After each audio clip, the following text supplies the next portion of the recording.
Diría que me introduje en el cine por accidente. Siempre me había interesado el cine, aunque realmente todo empezó cuando vi King Kong a los 13 años, porque vi la forma en que los monstruos podían moverse. Y así fue como descubrí la animación y a Willis O'Brien, el animador jefe, quien junto a Merian Cooper había hecho realidad esta película. Para dar vida al gran gorila, O'Brien había puesto en práctica una técnica de animación rudimentaria pero muy efectiva conocida como la stop motion, que consistía en ir variando la posición de una figura en miniatura de tal forma que cada nueva postura quedara registrada en un fotograma de película. Al proyectar la imagen a 24 fotogramas por segundo, se obtenía la impresión de movimiento. Harryhausen heredó y perfeccionó el método que, combinado con transparencias, juego de perspectivas y otros trucos visuales, daría como resultado la Dynamation, fundamental para la animación de objetos tridimensionales. Lo primero que quise hacer, inmediatamente después de ver King Kong, fue experimentar yo mismo el método de la Dynamation. Empecé a hacer experimentos con mis propias maquetas sobre la vida prehistórica y quise hacer una película llamada Evolución, que explicaría cómo empezó el mundo y también el periodo de los dinosaurios y de los mamuts. Era un proyecto muy ambicioso para un aficionado, pero hice muchos experimentos que resultaron muy útiles para mostrar a la gente lo que podía hacer. El sueño de Evolución se desmoronó cuando Walt Disney, otro genio de la animación, no con maquetas sino con dibujos, estrenó su película Fantasía, casualmente sobre el mismo periodo prehistórico y casualmente con música de Stravinsky, como Harryhausen había ideado para su proyecto frustrado. Ray Harryhausen tuvo dos grandes aliados en su propia familia: su padre, quien le ayudó a construir los esqueletos articulados de los muñecos, y su madre, quien resultó tener una gran habilidad para confeccionar vestidos en miniatura. El propio garaje de casa se convirtió en el estudio donde cobraron vida un gran número de personajes de cuentos infantiles. Los hacía para las escuelas, porque en aquel entonces se cuidaba mucho la educación audiovisual en la escuela. Quería realizar cuentos en los que los niños pudieran asociar el mundo real con los cuentos de hadas. Fue entonces cuando hice los cuentos de Mama Oca. Creo que hice 5 o 6, la historia de Caperucita Roja, el Rey Midas, Rapunzel, Hansel y Gretel y la Tortuga y la Liebre.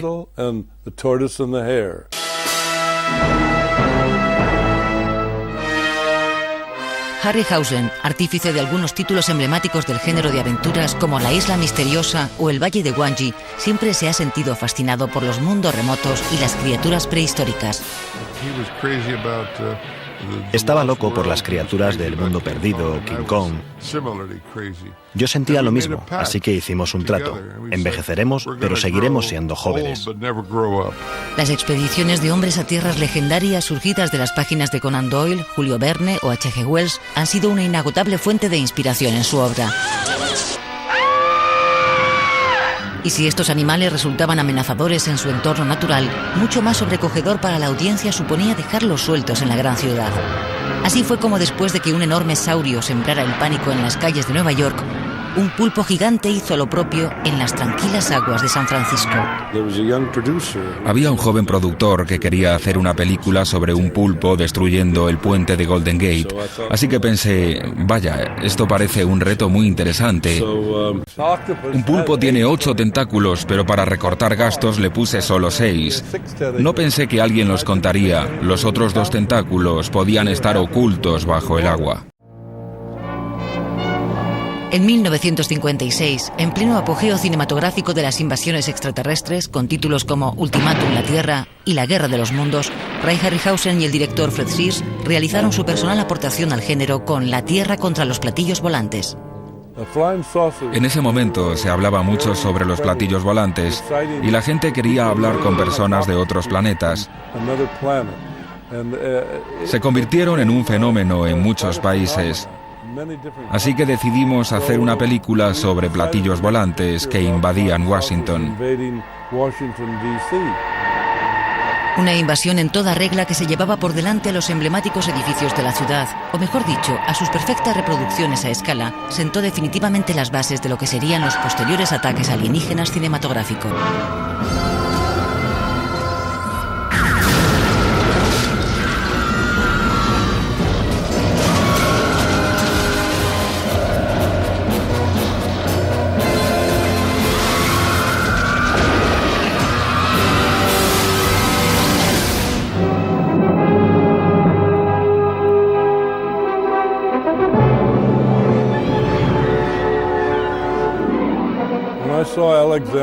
Cuando vi la película de Alexander Korda, El ladrón de Bagdad, me entusiasmé con la mitología y decidí dejar de destruir ciudades.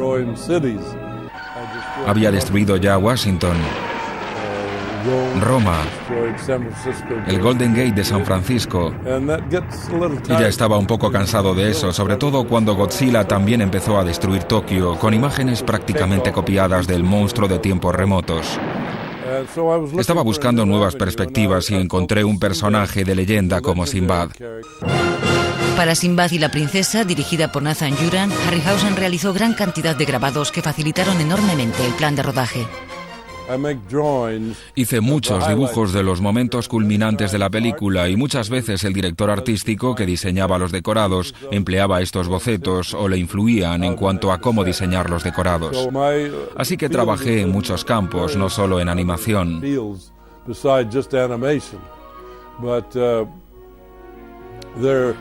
Hacía unos 400 bocetos que se incluían en el guión para que los actores supieran dónde iba el primer plano y distintas planificaciones. A pesar de su finalidad puramente técnica, estos bocetos nos revelan a un maestro de las formas y técnicas del dibujo. En el transcurso de los años, Gustave Doré ha sido una inspiración en gran parte de mi trabajo. Me gusta John Martin, pero especialmente Gustave Doré porque tenía un gran sentido teatral. Al principio quisimos rodar Sinbad y la princesa en Oriente Medio por sus edificios árabes y sus localizaciones, pero por causa del desorden que había decidimos rodarla en España. Y afortunadamente la rodamos por muy poco dinero. Además del escaso presupuesto, se añadía la dificultad de rodar por primera vez para Harryhausen con fotografía a color, que obligaba a afinar mucho más los trucajes y la animación de las diferentes criaturas. Sinbad y la princesa supuso la primera colaboración entre Harryhausen y el músico Bernard Herrmann, cuyas composiciones acompañarían no solo al marinero de las Mil y una noches, sino a otros personajes de leyenda.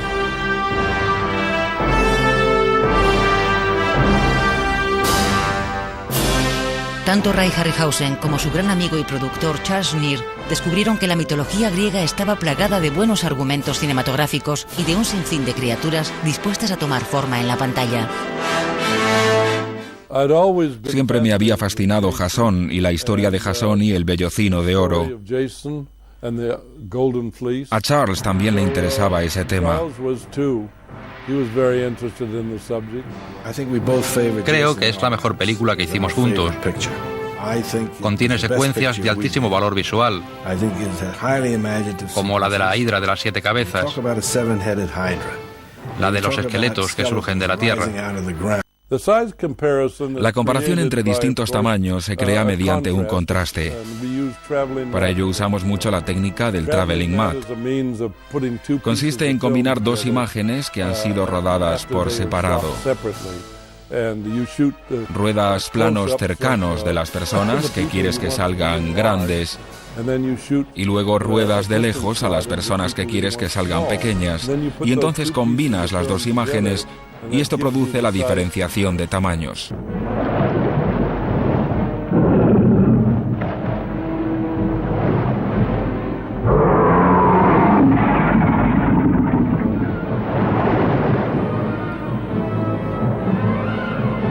Los días de la animación artesanal, fotograma a fotograma, estaban contados cuando a finales de los 70 los efectos creados por el ordenador hicieron su entrada triunfal en la gran pantalla. Ni siquiera la aterradora Medusa podía hacer frente, con su mirada letal, a los avances técnicos. Después de hacer Furia de Titanes, decidí retirarme porque el tipo de película que parecía agradar al público no era de mi gusto. Algunas son demasiado violentas, otras muestran demasiado sexo. No sé, no parecen ser el tipo de película que me gustaba hacer. Veía cómo se estaba poniendo de moda la imagen generada por ordenador y a la gente le atraía mucho. Y también me di cuenta de que el tipo de historia que estábamos contando necesitaba un descanso.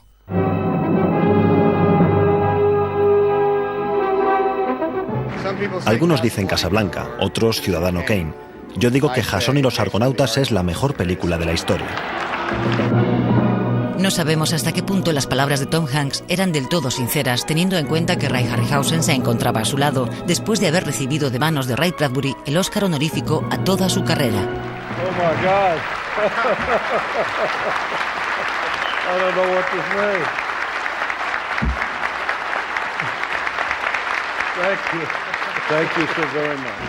De lo que sí estamos seguros es del inmenso cariño y admiración que le profesan muchos de los actuales cineastas, admiración que en muchos casos se traduce en forma de guiños y homenajes cinematográficos.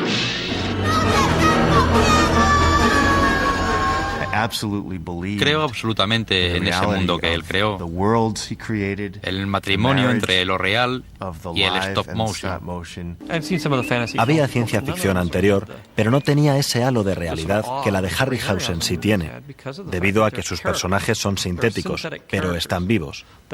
Se están moviendo en el set junto a nosotros y afectan a los personajes reales. Harryhausen tiene una mezcla de naturalismo y de estilización, si tú quieres, de movimiento, única. Porque al mismo tiempo que sus criaturas son totalmente exóticas y maravillosas, tienen algo que las hace entrañables y naturales. Sus criaturas las diseñaba él mismo, es un buen dibujante, es un impresionante escultor y creo que ves en sus criaturas el enorme amor que les tiene. Es un tipo enamorado de sus monstruos. Creo que es agradable que alguien te rinda un tributo usando ideas similares a las que habíamos empleado antes. Es muy halagador. Creo que todos tenemos nuestros puntos de vista respecto a ciertos asuntos y me encanta ver que a la gente le influyeron tanto nuestras películas que quieren rendirnos un tributo. Lo cierto es que Harryhausen nunca ha aparecido como director de sus películas, a pesar de que en algunas de ellas su responsabilidad era mayor que la de cualquier miembro del equipo. Pero siempre trabajé codo con el guionista desde el principio y también dirigía mis propias secuencias de animación. Aunque no apareciera en los títulos de crédito como director no me importaba, yo quería que fuera así. Estaba contento simplemente apareciendo en los créditos de los efectos especiales. Además siempre lograba que mis actores hicieran exactamente lo que yo quería. Por mucho que nos empeñemos en afirmar que la técnica no podrá nunca sustituir a una buena historia, la ciencia ficción necesita del artificio para que sea posible mostrar en imágenes lo que no existe en la realidad. Harryhausen lo hizo dando rienda suelta a su imaginación y perfeccionando el método de la stop motion, que había sido creado a principios del siglo XX. Hoy en día los efectos especiales son muy diferentes. Se hacen cosas maravillosas con las imágenes generadas por ordenador. Es un ambiente completamente diferente. Trabajé a base de errores en una época en que nosotros mismos teníamos que hacer los modelos, construirlos, fotografiarlos, iluminarlos y hacer la impresión para el posterior proceso de stop motion. Pienso que en el futuro hay sitio tanto para trabajar con muñecos en stop motion como con imágenes generadas por ordenador y lograr así una extraña combinación. Para este superviviente de la vieja escuela, desde luego cualquier método es lícito si consigue llenar de magia la gran pantalla, si consigue trasladarnos a mundos de fantasía que creíamos imposibles.